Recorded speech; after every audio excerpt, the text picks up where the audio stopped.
hot take. All our takes are hot, right? Let's be clear, okay? If you're watching this segment, all our takes are hot, whether you like it or not. So this hot take has to do with an Eastern Conference team that's wasting a championship caliber core because it's missing one piece. And I'm saying that the Chicago Bulls need to go out there on the trade market and find a point guard that can fit this core and take them to the top 4 of the East. Because think about this one.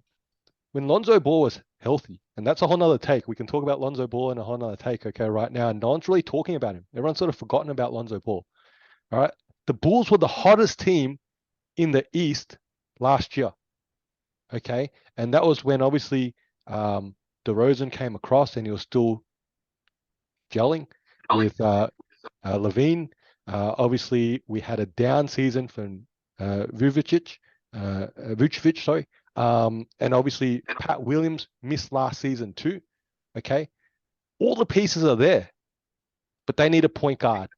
Okay. They need a point guard that can help this team win. And at the moment, they're sitting out of the play-in at the moment. Okay.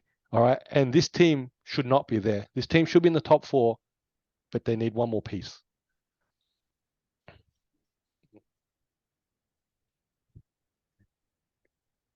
You want me to spin you some trades too? I seem to have caught you off guard here. No, you haven't caught me. You haven't caught me off guard. You haven't caught me off guard. I just think the issue that I have with the take is that they're one piece of white. So I'll hear a trade or two of a player that comes in and is the one piece that they're missing, and then I'll probably have a better example to contest why they're not. So I did look at the trade machine here. I did some research on this one. I actually did, 5 minutes of research on this one. Okay. Now, look, I guess firstly, you're probably being realistic here.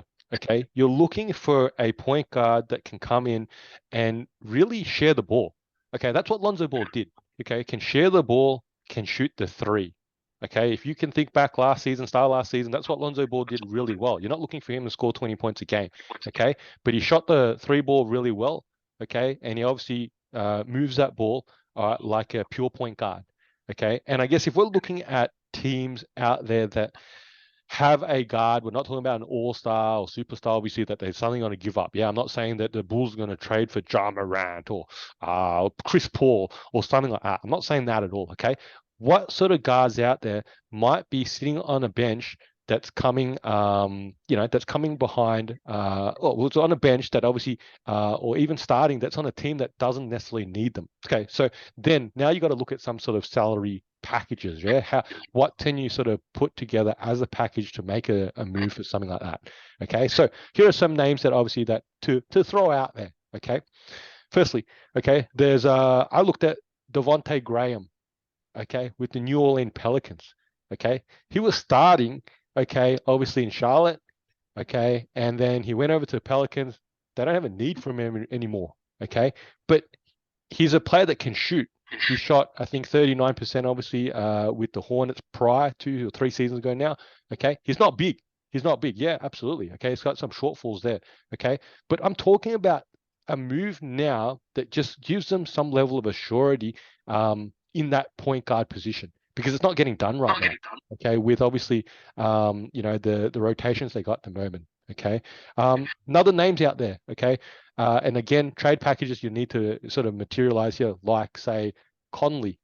Okay, now he's obviously got a bit of a pay packet there, but can you put together something, maybe even with a third team, for a player like Mike Conley? Okay, in that sort of sense. Another name out there that we're not hearing that much this season, because again, there's a youth movement going on there. Brunson is coming to New York, but here's a good one. Let's make this a take. D Rose should go back to Chicago. Okay, D Rose should go back to Chicago. All right, but hey, look, that's another name out there. Now remember, Kobe White is still coming back. Okay, Kobe White is still coming back. Okay, so they got depth in the backcourt here that's still coming back from injuries. Okay, but I'm saying that right now they need to be moving up the standings. They need to be looking for something here that's going to make the most of this sort of core that's well, you were talking about primes just before, but are in their prime right now. Yes, Nick. I think the way that I want to approach this, I want to apologize because I haven't probably had the best takes tonight, and I think it's rubbed off on you because Devontae Graham, Mike Conley, Derrick Rose coming into the Chicago Bulls does not move the needle anywhere near a top 4 position. And even if, let's pretend that it's prime D Rose, prime Mike Conley, and whatever version of prime doesn't Devontae need Graham. to be prime. No, I'm pretending for the sake of this exercise. They aren't good enough. Vucevic is not a good matchup against better team centers, right? He is not going to contain someone like Giannis. He's on the same tier as someone like Bam, and then he's basically on the same tier as Clint Capella.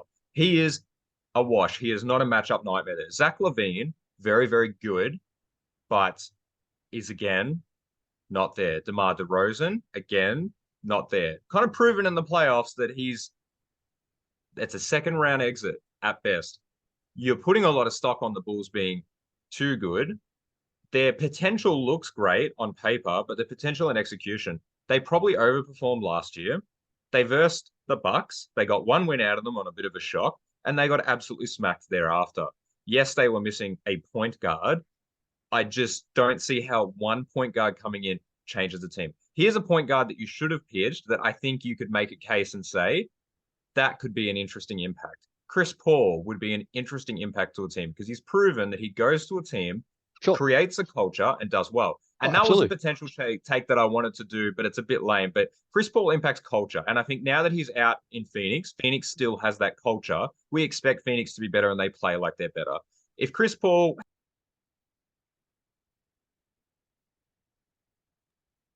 muted me. Muted me. I did it. I lowered your hand. I was like, yeah. If he had spent the last 2 seasons on the Chicago Bulls with this same core, then I think that culture of influence gets them a better than this record. I'm in agreement with you. The record is atrocious.